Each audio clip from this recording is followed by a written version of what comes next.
If you've had a shelf on the wall and you remove it and you find you've got these plugs in the wall, you need to get them out.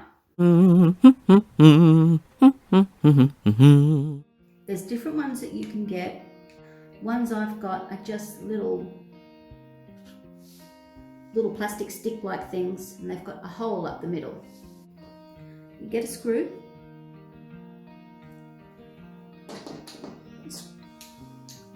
screw it into the plug, not all the way, about a third or half,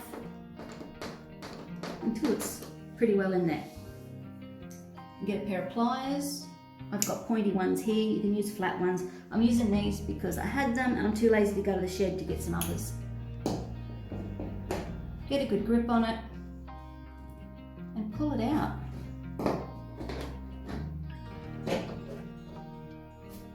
Whoa,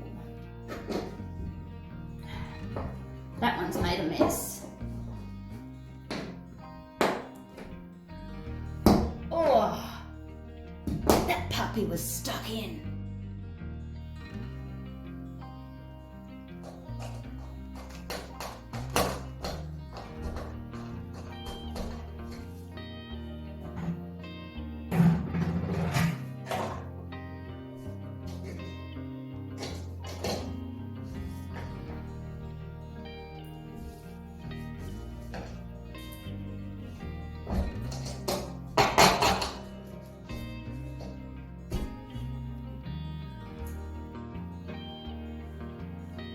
If you enjoyed this video, remember to like, subscribe, and then share it with your friends.